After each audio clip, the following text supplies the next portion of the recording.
एमिति कौन हैला जे एही पुलिस बाबूंको आखि छळ छळ होईगला आ पॉकेटरू टंका काढी एमिति वृद्ध जनकू धराई देले।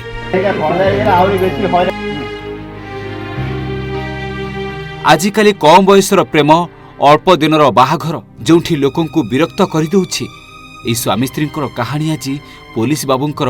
हृदय छुई देछि। दाम्पत्य जीवन रे प्रेम त्याग आ समर्पण पवित्र संपर्क को चिर अम्लान रखि थाए। एही वार्ता देइछन्ति जड़े वृद्ध दंपति निज पत्नी को उत्तम चिकित्सा जोगई देबा पाई ट्रॉली रे संबलपुर बड़ डाक्तरखाना पर्यंत आसीबा स्त्री प्रति स्वामीर स्नेह आ दायित्व बोध को पूरा सूचाई दउछि। आ ए दृश्य देखिला परे टांगी थाना अधिकारी वृद्ध दंपति को सहायतार हाथ बढ़ाइछन्ति।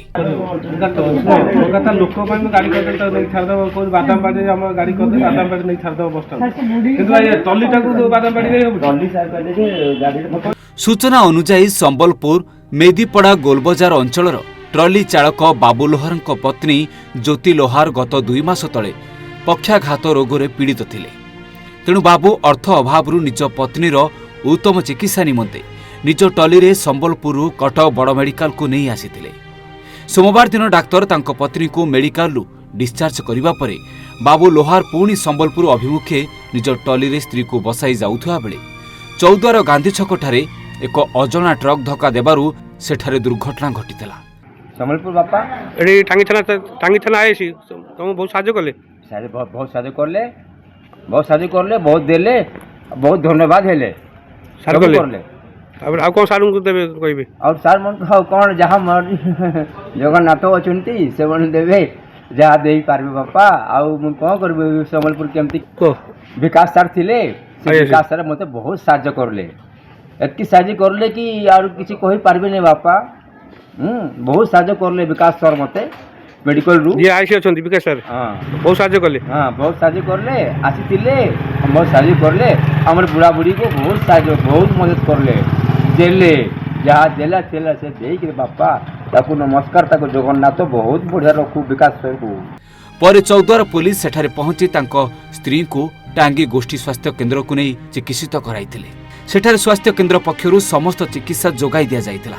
एपरिकी टांगी थाना अधिकारी विकास सेठी सेठारे पहुंची बाबू आ तांको पत्नी को विषय रे बुझासुझा करथिले। बाबू एवं तांको पत्नी संबलपुर जीवा पाई व्यवस्था करबा सहित टॉली को सजाड़िबा व्यवस्था करथिले एवं बाबू को किछि आर्थिक सहायता करथिले किंतु निज ट्रॉली रे जीवा पाई से जिद धरिथिले आ निज ट्रॉली चलाई संबलपुर जाइछन्ति। आ आसंतु सुनिबा सहाय्य करिथिबा से पुलिस बाबू एबे कोन कहउछन्ति। सर टिके कहिबे कोन जो दंपति आस्थिले सर कोठु आस्थिले चिकित्सा केमति कोन होले केमति कोन फेलिटी से विषय कहिबे सर जो संबलपुर जो वृद्ध दंपति आस्थिले टांगी स्वास्थ्य केन्द्र को केमति कोन देखाइतिला आपनको तांको सहित से माने प्राय 2 मास 1.5 मास हो से माने से कि कटक एसबी मेडिकल प्रथम ट्रीटमेंट होतले सेठी ट्रीटमेंट हेई साला परे से माने डिस्चार्ज हेई कि से माने आसुतले हमर मंगुली निकट के आगरे से एक्सीडेंट हेतला पुनी ताको मिसेस होची बहुत इंजुरी हेतले ताको संगे संगे सीएससी टांगी की हॉस्पिटल को नै हेतले चिकित्सा पई आज्ञा सेपटे सेठी टांगी सीएससी रे सेठी चिकित्सा हला परे ताको से माने को आमे जेते मत संगे डॉक्टर मेडिकल फोन कले उते सर एबला गोटे लोक आछंती से माने ट्रीटमेंट होतले गोटे वृद्ध लोक 65 वर्ष हो वृद्ध लोक आ तांका सहित तांकर मिसेस अछन से माने एबे ट्रीटमेंट होतंती आटी आसंतु आज्ञा हम सेठु संगे संगे मु आ मो स्टाफ सेठु हम गलु सेठु जाई कि से मौसा से हम कथा हलो मु कहलो मौसा कोन ना बाबा मु आ फैमिली कथा न कहया भलो बोल मौसा कोन हेची कोनाती ओडे से आ फैमिली ऊपर पूरा एते वितुष्णा हेई जाइतले ताका निजर फैमिली विषय से आ किछि कहिलेनी ओडे तापर हम सेठु ता खाया पे देई राते ता ट्रीटमेंट हेले तापर सखाळु हेडु मु पुनी गलु मु मो स्टाफ सेठु गलु हेडु मौसा पचालु मु कहलो मौसा आ कोन हेची ना ए बेला बाबू आ आमे संबलपुर हमर घर मु संबलपुर आस्तिले मेडिकल ट्रीटमेंट एससी मेडिकल ए ट्रीटमेंट ए घर जातले एठी ओटे एक्सीडेंट हैला एम्बुलेंस मते आनी हॉस्पिटल रखी जंती आज्ञा और ताहडु ताको पचालु मु कहला केमिति जिबे ना मु टल्ली रे ही जिबी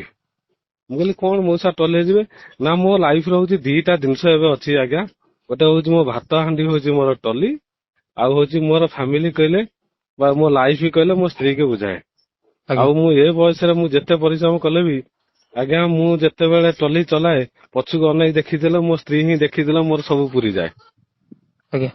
ଏଇଭଳିଆ ହିଁ କରୁଣ ଦୁଃଖ ଥିଲା, ବହୁତ ମନ ଦୁଃଖ କରୁଥିଲେ। ଆଉ ଯେତିକି ଯାହା ଆମ ହିସାବରେ ସକ୍ଷମ ଅନୁସାରେ ଆମେ ତାଙ୍କୁ ସାହାଯ୍ୟ କଲୁ। ଆଉ ତାକୁ ଯେତେ ବି କହିଲୁ ଯେତେ ବୁଝେଇଲୁ, ମୁଁ କହିଲି ମଉସା ତମ ପାଇଁ ଟିକେଟ ମୁଁ କରିଦଉଛି, ଗାଡିରେ ବି ନେଇକି ଛାଡିଦେବି ବାଦାମବାଡିରେ। କିନ୍ତୁ ସେ କୌଣସି ଜିନିଷ ସେ କହିଲା ମୁଁ 2ଟା ଜିନିଷ ଛାଡି ପାରିବିନି ବୃଦ୍ଧ ବୟସରେ, 2ଟାଙ୍କ ମୁଁ ଆଟ ଏ ଟାଇମ ନେଇକି ଯିବି। ଆପଣ ଯଦି ଆଇଦର ମତେ 2ଟାଙ୍କ କେମିତି ଛାଡିବେ ନହେଲେ ମୁଁ ନିଜେ ହିଁ ନେଇକି ଯିବି। ତାଙ୍କ ଜିଦ୍ରେ ଅଟଳ ରହିଥିଲେ, ତାପରେ ସେଠୁ ସେ ନେଇକି ଗଲେ ଆଉ। ଟାଙ୍ଗୀ 14ରୁ ପ୍ରଭାତ ମଲ୍ଲିକଙ୍କ ରିପୋର୍ଟ, ଓଡ଼ିଶା ଭାସ୍କର।